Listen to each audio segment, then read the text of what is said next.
Hello friends, welcome to laddu சமையல். இன்றைக்கி நம்ம லட்டு சமையலில் ஒரு பால் ஃபேனி ரெசிபி தான் பார்க்க போகிறோம். இதுதான் பால் ஃபேனி. தெரியாதவங்க பார்த்துக்கோங்க. இது வந்து அப்படியே பால் மட்டும் ஊற்றி அப்படியே கூட இதை போட்டு சாப்பிட்லாம். அது கொஞ்சம் எக்ஸ்ட்ரா டேஸ்ட் கொடுக்கறதுக்காக நான் கொஞ்சம் வித்தியாசமாக பண்ணி காமிக்கிறேன். எப்படி பண்ணுறதுன்னு பார்க்கலாம் வாங்க. அதுக்கு ஒரு பேன் வச்சுருக்க அடுப்பில் சூடானோன்னு அதில் 1 டேபிள் ஸ்பூன் அளவுக்கு நம்ம நெய் சேர்த்துக்கலாம்.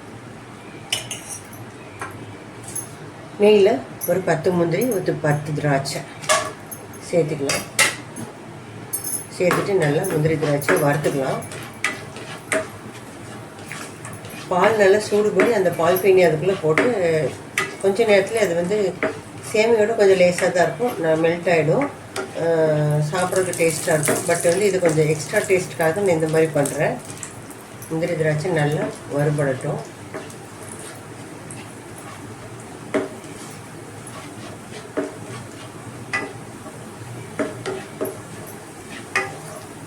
முந்திரி திராட்சை நல்லா செவந்துருச்சு.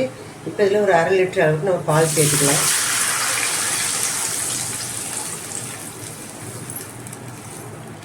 அது கூட ஒரு 1/2 கப் அளவுக்கு சர்க்கரை சேர்த்துக்கலாம். உங்கள் இனிப்புக்கு தகுந்த மாதிரி சேர்த்துக்கோங்க. சர்க்கரை நல்லா கரைஞ்சி வரட்டும். பால் நல்லா கொதிக்கட்டும். காய்ச்சின பால் தான், நீங்கள் காய்ச்சாத பால் கூட சேர்த்துக்கலாம். இப்போ இந்த பால்லேயே ஒரு 1/2 டீஸ்பூன் அளவுக்கு ஏலக்காய் பொடி சேர்த்துக்கலாம். கொஞ்சமாக குங்குமப்பூ சேர்த்துக்கலாம். இது இருந்தால் சேர்த்துங்க, இல்லைன்னா வேணாம், ஆப்ஷனல் தான். பால் நல்லா கொதி வந்துருச்சு. இப்போ இதில் மில்கி மிஸ்டோட கண்டென்ஸ்டு மில்க் சேர்த்துறேன்.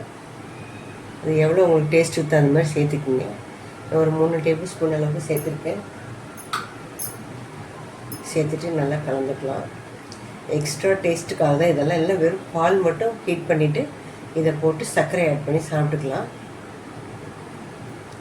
புதிய பறவையில் சிவாஜி சாரோட ஃபேவரட் டிஷ் இது.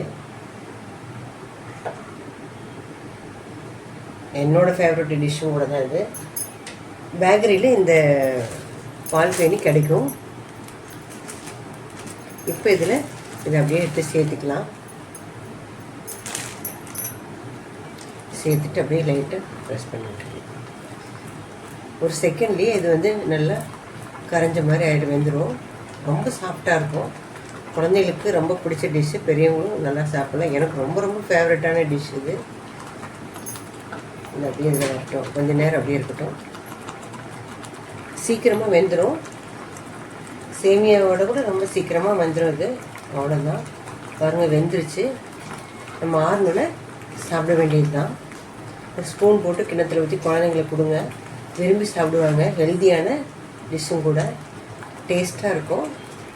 அது வெறும் பால் ஊற்றி செய்யாமல் இந்த மாதிரி கொஞ்சம் எக்ஸ்ட்ரா ஃபிட்டிங்ஸ்லாம் போட்டு செஞ்சிங்கன்னா குழந்தைங்க விரும்பி சாப்பிடுவாங்க. அவ்வளோதான், நம்ம டிஷ் ரெடி ஆகிடுச்சு. அடுப்பு ஆஃப் பண்ணிக்கலாம். ஆனன்னு நம்ம சர்வ் பண்ணிக்கலாம். அவ்வளோதான், நம்மளுடைய சூப்பரான பால் ஃபேனி ரெசிபி ரெடி ஆகிடுச்சு. நீங்களே இதே மாதிரி ட்ரை பண்ணி பாருங்கள். பிடிச்சிருந்தால் லைக் பண்ணுங்கள், ஷேர் பண்ணுங்கள், கமெண்ட் பண்ணுங்கள். என்னோடய சேனலை சப்ஸ்கிரைப் பண்ணுங்கள். மறக்காமல் பெல் ஐக்கானை கிளிக் பண்ணுங்கள். தேங்க்ஸ் ஃபார் வாட்சிங்.